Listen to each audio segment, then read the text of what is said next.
Соц тармактарда унаа жана үй сатуу үчүн 10% салык алынып жатканы тууралуу видеолор тараган. Чекит медиа бул маалыматтын чын төгүнүн текшерип көрдү. Перизат аттуу Facebook колдонуучусу кыймылсыз мүлктү дагы сатууда 10% салык алынып жатканын айтып, нааразы болуп, пост жазып, видео кайрылуу дагы жарыялаган. Ал таяжесинен мурас катары калган үйдү 2020-жылы сатканын жана үйдү сатып аткан учурда салык кызматынан жана мамкаттоо кызматынан эч ким салык тууралуу кабар бербегенин айткан. Налоговый инспектор чалып айтып атат.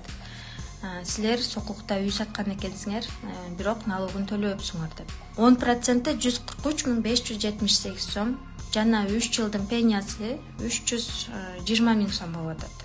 Эмне себептен сразу айтышпайт, ушунча процент төлөйсүңөр, макул ошол маалда унутуп калышса, эмне себептен 1 айдан кийин айтышпайт. Ушундай эле билдирүүлөр TikTok социалдык тармагында дагы тараган. Анда автоунааны сатуудан түшкөн кирешенин 10% салык алынып жатканы айтылат. Машинаны саткандан ошондон 10% подоходный налог алат экен туугандар.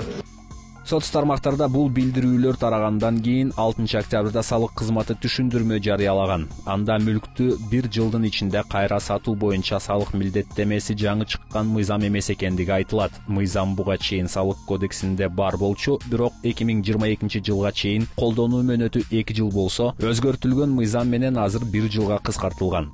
Ага ылайык эгерде мүлк 1 жылдан аз убакытка менчигинде болуп аны кайра саткан учурда андан алынган кирешеден киреше салыгынан 10%ын төлөө керек. Мураска калган же сатылып алынган мүлк 1 жылдан кийин сатылган болсо анда салык төлөө талап кылынбайт. Ошондой эле киреше салыгы курулушка жасалгалоого жана оңдоого кеткен чыгымдарды алып салгандан кийин эсептелет. Бул чыгымдарды тастыктаган тиешелүү документтер болгон учурда гана эсепке алынат. Ал эми мүлктү сатып алгандан кийин 1 жыл өтпөй алгандан жогору баада кайра сатса, мүлктүн баасына кошулган акча каражатынан киреше салыгын төлөө керек болот. Салыкты убагында төлөбөгөн жарандарга төлөө мөөнөтү өткөн күндөн тартып төлөнүүчү суммага туум эсептелинет.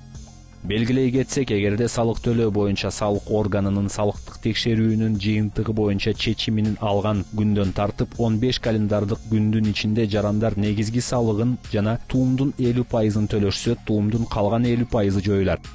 Ал эми мыйзамга өзгөрүү киргенге чейин салык кодексинин 191-беренесинде мураска калган мүлктү же сатып алган мүлктү 1 жылдан кийин кайра сатса, киреше салыгы алынбай тургандыгы жазылган.